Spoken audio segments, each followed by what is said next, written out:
Good morning and welcome to my garden. Today I had a very exciting delivery. This is my new electric fence for my chickens. Now I have always wanted to have the chickens roaming around the property, improving the land, and this will allow me to do it. And until I get my shelter completed up here near the house for my layers, all the chickens will appreciate having a bit more space than they currently do. So let's go and see what they currently have, and let's get one of these electric fences put up.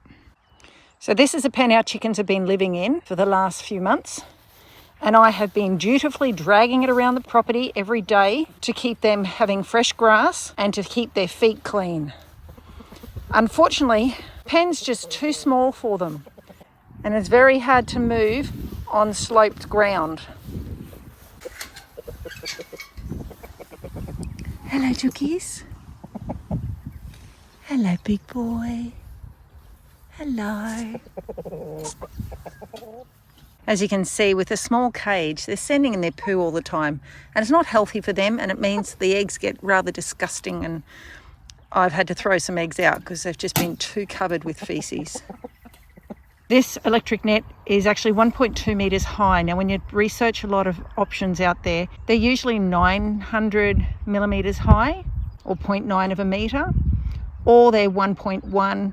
They're often flimsy. I didn't see many that had a double step-in prod. I saw very few that are recommended to last more than just a couple of years. And that's a lot of money to outlay for something that's not going to last very long.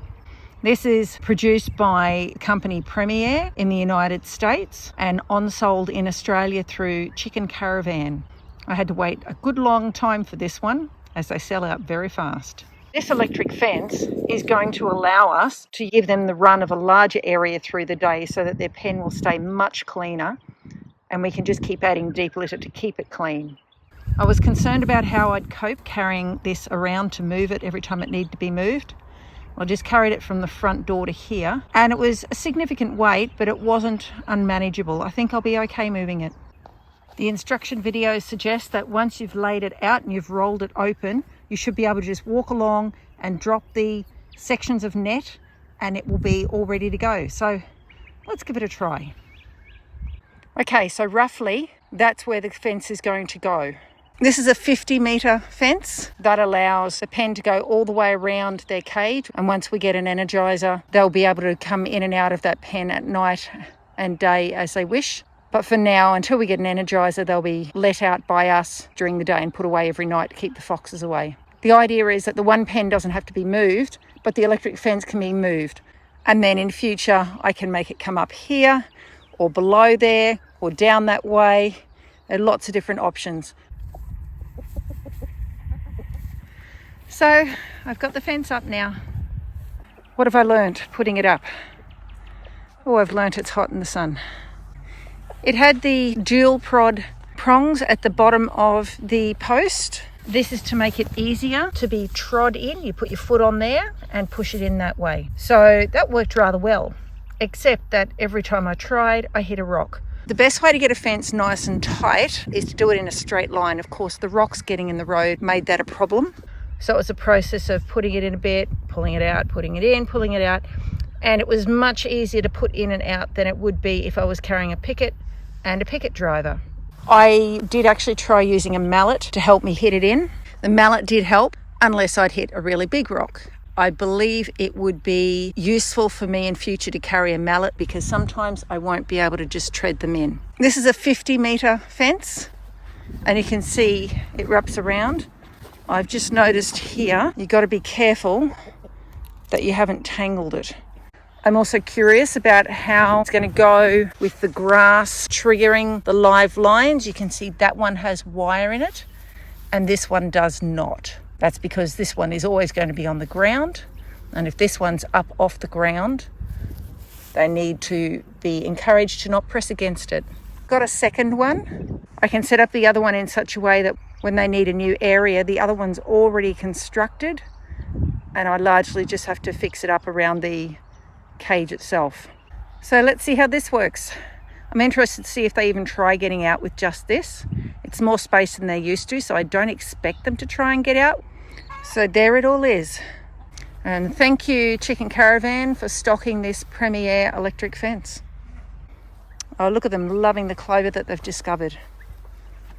They're just going to love being in here. Oh, I think that might actually be Bindi. You'll clean that up for me, hey? Here, my chookies. Let's open them up and let them out. The electric fence doesn't have an energizer attached yet, so it's not electric, but it keeps them in. However, when we first put them in here, I thought I'd put the cage down one end and I'd move the fence around so we could kind of put them over this part for one and then this part, and so it'd be thin at this end and a wide funnel at that end. Yeah, good luck with that. We have a hen who likes flying out. Within 15 minutes of being let out, Frolly would fly on top of the cage and then fly straight out of the fence. So unfortunately, I've had to put the cage in the middle of the area just to keep them in. So they will enjoy this area during daylight hours, but I lock them up at night because a fox will easily take them out.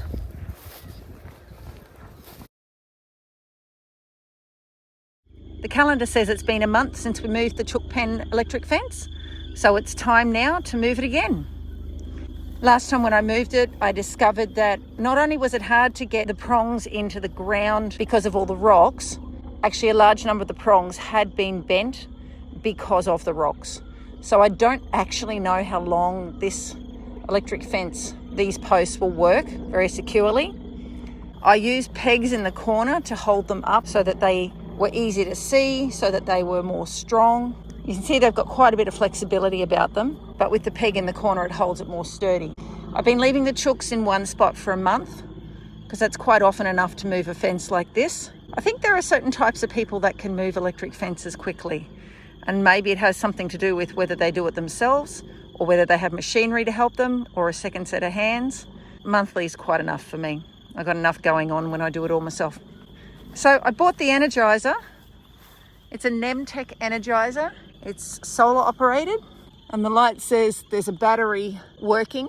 I haven't actually joined it up yet. It would be simple enough to just join these on here. However, there's a little fob that came with it that you're supposed to put on here to make it work. And I've misplaced the fob. So I can't turn it on without the fob.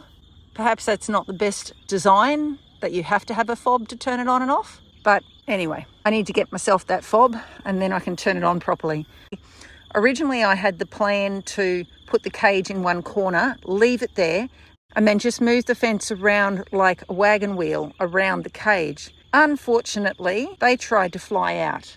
So I couldn't do that. I have to move the cage and put it a fair distance from the sides of the fence.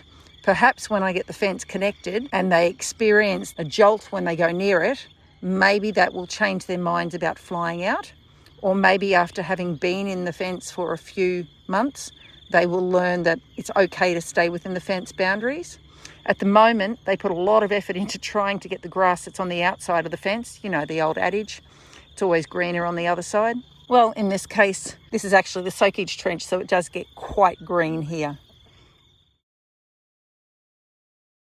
So I've been using my electric fence for the chooks.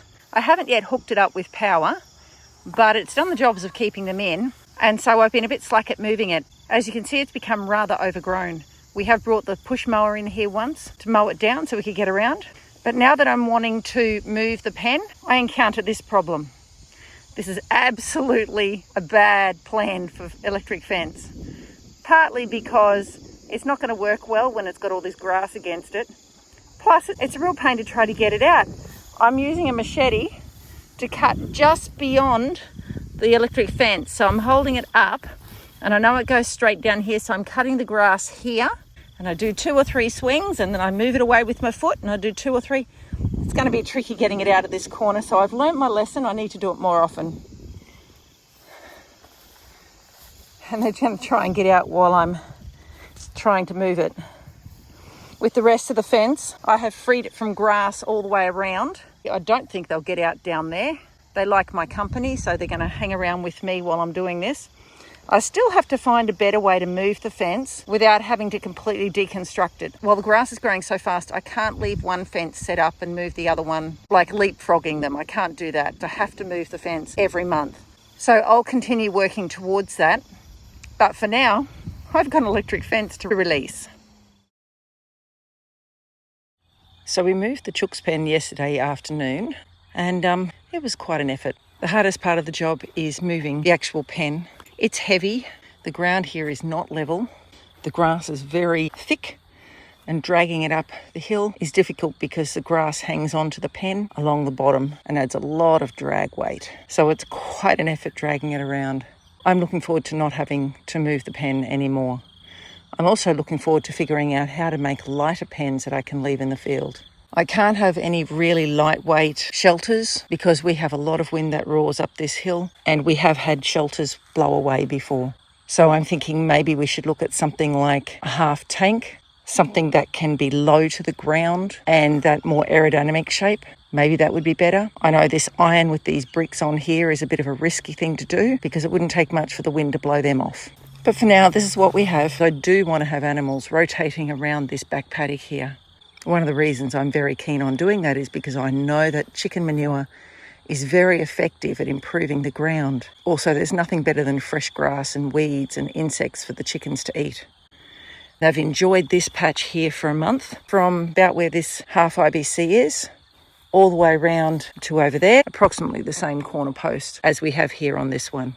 The fence encircled this burning pile, and they had quite some good fun with that.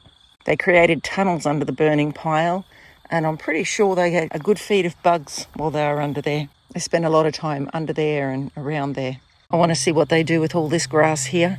This would be cleaned up and tidy, except that there's a gravel pile in the centre of it. The previous owners used it to dump gravel, so it's a bit tricky to clean up, and I've cleaned it up with my machete a few times. But I can't mow it because of the gravel, so it stays a mess. So what have I learnt with all this? Okay, I've learnt that I really need a lightweight pen. This is just too heavy for me to do by myself, and there's not always someone available to help me to move the pen around the hills. I'm learning how to press in the treads for the electric fence. There are a lot of rocks in the ground, and they do get in the road, but mostly I've figured out how to avoid them. Clearly I still put some in a bit crookedly because that one's not very straight.